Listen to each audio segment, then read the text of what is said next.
নমস্কার, আমাদের চ্যানেলে আপনাকে স্বাগত জানাই। আজকে আমরা একটা বিশেষ আলোচনা করব, সেটা হচ্ছে যে ক্রিপ্টো কারেন্সি বা ক্রিপ্টো এক্সচেঞ্জ থেকে 12,173 কোটি টাকা ভারতীয় মুদ্রায় লুট হয়েছে এবং সেটা দুবাই ভিত্তিক একটি বাইবিট সংস্থা। বাইবিট হচ্ছে যিনি প্রতিষ্ঠা করেছিলেন মিস্টার জাও।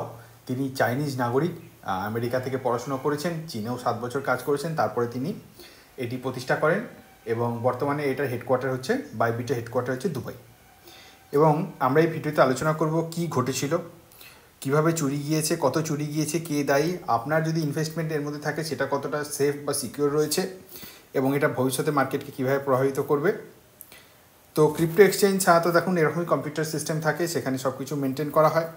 তো 21শে ফেব্রুয়ারি 2025 তারিখে দুবাই ভিত্তিক একটি প্রধান ক্রিপ্টোকারেন্সি এক্সচেঞ্জ, যার নাম বাইবিট, একটা সিকিউরিটি ব্রিচ ঘোষণা করে। মানে তাদের কম্পিউটার সিস্টেমে একটা সিকিউরিটি ব্রিচ বা ভঙ্গ হয়েছিল, নিরাপত্তা, যার ফলে 4 লাখ ইটিএইচ বা এথেনিয়াম কয়েন চুরি যায়, যার মূল্য 1.4 বিলিয়ন মার্কিন ডলারের বেশি, অর্থাৎ ভারতীয় মুদ্রায় 12,173 কোটি টাকা।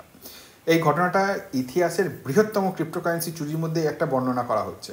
এবং শুধু তাই নয়, আজ পর্যন্ত যত ব্যাংক যা লুট হয়েছে, একবারে 12,000 কোটি টাকা লুট হওয়ার ব্যাপার হয়নি। হ্যাঁ, যদি আমাদের নীরব মোদি বা ওই কী বলে বিজয় মাল্য এরকম টাইপের লোকেরা যা লুট করেছে, তাও বহু বছর ধরে করতে করতে তারপরে পালিয়েছে। আর এরা তো হ্যাকাররা এক মুহূর্তে করে ফেলেছে। তো কিভাবে ঘটেছিল?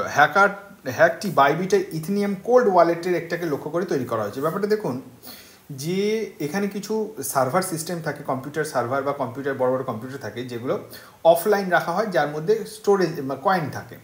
হ্যাঁ, কয়েনগুলোকে স্টোর করে রাখা হয়। কয়েন কোনো ফিজিক্যাল কয়েন না, এটা একটা ডিজিটাল কয়েন। আর কি যেরকমভাবে আপনি গুগল পে এর মাধ্যমে বা ফোনপে এর মাধ্যমে পেমেন্ট করেন, টাকাটা ডিজিটালি যায় আপনার অ্যাকাউন্ট থেকে, হাতে টাকা আসে না, ঠিক ওরকমভাবে। তাহলে এইখানে যেগুলো অফলাইন সার্ভার থাকে, তার মধ্যে কয়েনগুলো স্টোর করা থাকে। যখন কেউ বিক্রি করবার বা কিনবার জন্য আসে, তখন তারা ওই অনলাইন সার্ভার থেকে অফলাইন সার্ভারে ঢোকে এবং সেখান থেকে নিজের কয়েন নেয়, আবার সঙ্গে সঙ্গে অনলাইন সার্ভারটা আলাদা হয়ে যায়।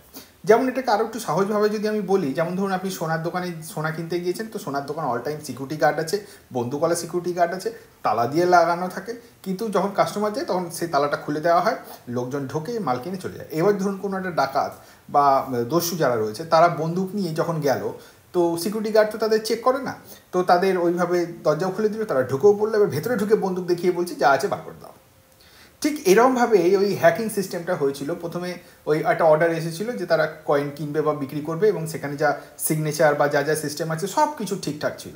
এবং ভেতরে যাওয়ার পর তারা কম্পিউটার সার্ভার সিস্টেমে এমন কিছু চেঞ্জেস করে দেয়, যার ফলে শুধু যে ওই একটা দুটো কয়েন তা না, ওই কোল্ড সার্ভারের মধ্যে বা ওই অফলাইন সার্ভারের মধ্যে যত কয়েন ছিল, অ্যাপ্রক্সিমেটলি 4 লাখ কয়েন, সবটা বার করে নেয় ওই হ্যাকাররা।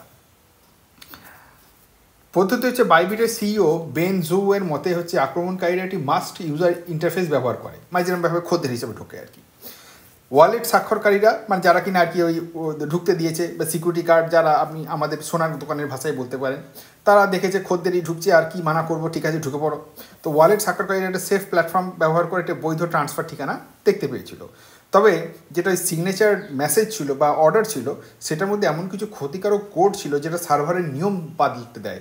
মানে যারা হয়তো একটা বা দুটো কয়েন উইথড্র করতে পারতো, সেখানে দেখা গেলো সবকটা কয়েনই উইথড্র করছে, এবং হ্যাকাররা আস্তে আস্তে পুরো ওই সার্ভারের নিয়ন্ত্রণ পেয়ে যায়। এবং 4 লক্ষ ইটিএইচ কয়েন একটা অজানা ঠিকানায় বা ওয়ালেটে, সাধারণত কয়েনগুলো ওয়ালেট টু ওয়ালেট যায়, সেইভাবে স্থানান্তরিত হয়েছিল। চুরির পরিমাণ, প্রথমে হচ্ছে চেইন বিশ্লেষক জ্যাক এক্সিবিটি, তিনি 1.46 বিলিয়ন হিসাব করেছিলেন। পরে বাইবিট এক্সচেঞ্জ প্রায় 4,01,000 ইটিএইচ কয়েন ঘোষণা করে যেটা চুরি গিয়েছে। এরপর হ্যাকাররা কয়েনগুলোকে একাধিক ওয়ালেটে পাঠিয়ে দেয়। যেমন ধরুন আপনার যদি কোনো দিন ভগবান না কোন এরকম হয় যে আপনার অ্যাকাউন্ট থেকে হ্যাকাররা টাকা চুরি করে নিল, ওরা নিজের টাকা, ওরা ওই টাকাটা কী করে সঙ্গে সঙ্গে না 3-4 ফোল্ড অ্যাকাউন্টে পাঠিয়ে দেয়। 3-4 ধরনের অ্যাকাউন্টে পাঠিয়ে দেয়, সেই অ্যাকাউন্ট থেকে আবার অন্য অ্যাকাউন্টে, আবার অন্য অ্যাকাউন্টে, এইভাবে 3-4 লেয়ার ওই টাকাটা 3-4টে অ্যাকাউন্ট পেরিয়ে যায়। এবং ল এনফোর্সমেন্ট অথরিটি মানে পুলিশ যতক্ষণে ব্যাপারটা দেখে, ততক্ষণে 3-4টে অ্যাকাউন্ট ঘুরে টাকাটা কোথাও না কোথাও কোনো না কোনো দেশে গিয়ে এটিএম থেকে তুলে নেওয়া হয়েছে। এরপর হ্যাকাররা কয়েনগুলোকে একাধিক ওয়ালেটে পাঠিয়ে দেয়, যেমন 39 থেকে 53টার মতো অ্যাকাউন্টে পাঠিয়েছে বা ওয়ালেটে পাঠিয়েছে। কিছু কিছু ওয়ালেট তো আবার 10,000 করে কয়েনও পেয়েছে পার হেড। এবং বিকেন্দ্রীভূত এক্সচেঞ্জ মানে হচ্ছে যে এই ওয়ালেট লেনদেন করবার জন্য সবসময় যে আপনাকে এক্সচেঞ্জের থ্রু দিয়ে করতে হবে তা নয়, আপনি মানে আপনি আমার সঙ্গেও লেনদেন করলেন বা আর কারোর সঙ্গে কেউ লেনদেন করলো, তাহলে সবসময় সেখানে এক্সচেঞ্জে থাকার প্রয়োজন পড়ে না। এবং এই সিস্টেমটার ফায়দা উঠিয়েই হ্যাকাররা এটাকে আরও কাজ করছে। এবং তারা যে পদ্ধতি ব্যবহার করেছিল, স্টেকড ইটিএইচ, মেন্টাল স্টেকড ইটিএইচ, মানে কয়েন নিলেই হবে না, কয়েনটাকে অনেক কিছু ব্যাপার আছে তবে গিয়ে সেটাকে লেনদেন করা যায়, লিকুইড করা যায়। তো সেইগুলো পদ্ধতি এখানে লেখা আছে, আপনি ইন্টারনেটে দেখে নিতে পারেন।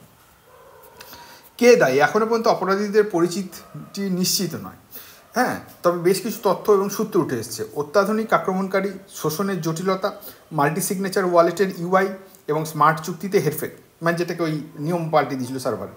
এটা অত্যন্ত দক্ষ বা গোষ্ঠীর ইঙ্গিত দেয়, যাদের সম্ভবত ব্লকচেন প্রযুক্তি, মানে ব্লকচেন টেকনোলজি যেটাকে বলা হয় ভীষণ সিকিওর, এটাকে হ্যাক করা যাবে না। আজ পর্যন্ত এই সব বড় বড় লেকচার শুনে এসছে, কিন্তু দেখুন হ্যাক সব কিছুই করা যেতে পারে, মানুষ যা বানাতে পারে সেটাকে হ্যাক করা যেতে পারে।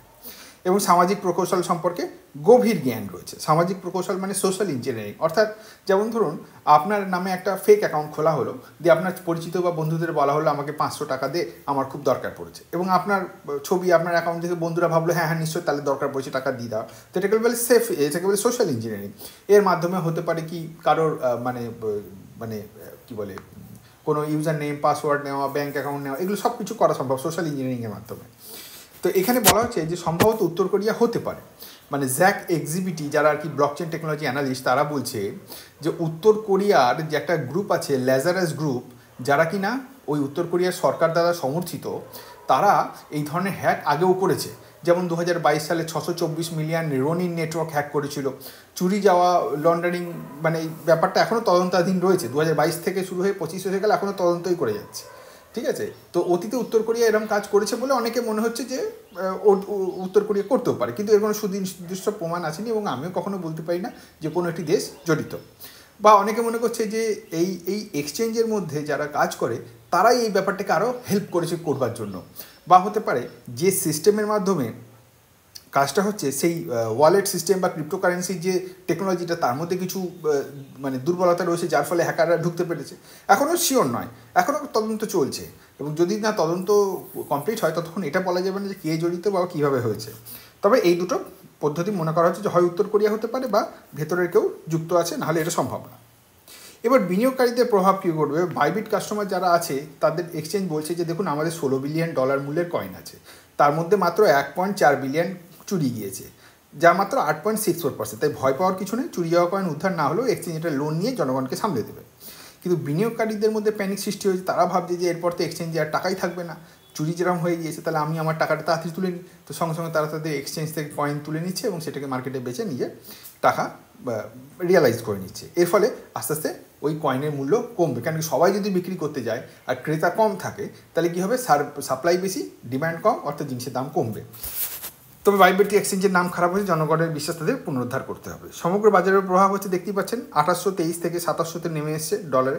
আর বিটকয়েন যেটা কিনা টপ কারেন্সি, তার ডলার ভ্যালু 97,000-এ নেমে এসেছে, যেটা 1 লাখ একটা কয়েনের দাম ছিল, $1 লাখ, সেখান থেকে 97, $1 লাখ মানে যদি 85 টাকা করে হিসাব করি তাহলে 85 লাখ টাকা একটা কয়েনের দাম বিটকয়েন, সেটা এখন $97,000 নেমে এসছে। হ্যাকাররা 4 লাখ কয়েন বিক্রি করতে গেলে দাম আরও কমে যাবে, কারণ কয়েনের সাপ্লাই আরও বাড়বে। তবে ওয়ালেট থেকে যে কয়েনগুলোতে গিয়েছে আর কি, যে কয়েনগুলো আর কি ওয়ালেটে গিয়েছে, সেগুলো ব্লক করে দিলে হয়তো করতে পারবে না, কিন্তু এখন হ্যাকাররা কি আর ওই ওয়ালেট থেকে বিক্রি করবে? তারা ট্রান্সফার করে করে এটা ওটা বিভিন্ন ওয়ালেট থেকে বিক্রি করবে। ক্রিপ্টোকারেন্সির বাজার কিন্তু আরও পড়তে পারে যদি এই ব্যাপারটাকে মানে জনগণের মধ্যে আস্থা না আনা যায়। আবার যদি হ্যাকাররা ধরুন এখন বিক্রি না করলো, তাহলে হয়তো ভবিষ্যতে ক্রিপ্টোকারেন্সি বাজার আরও বাড়তেও পারে, এরকম অনেক কিছু ব্যাপার রয়েছে। বর্তমান অবস্থা হচ্ছে নিরাপত্তা সংক্রান্ত সংস্থা এবং কর্তৃপক্ষের সাথে বাইবিট চুরি যাওয়া কয়েন ট্র্যাক করছে, কে আছে, কে নিয়েছে না নিয়েছে। হ্যাঁ, আচ্ছা, বাইবিটের প্রক্রিয়া হচ্ছে এক্সচেঞ্জ নিরাপত্তা প্রোটোকল উন্নয়ন করছে, মানে একই কথা যে না আমরা আমাদের কী বলে কম্পিউটার সিস্টেমের নিরাপত্তা আরও উন্নত করছি, যাতে এরমভাবে হ্যাকার কেউ না করতে পারে।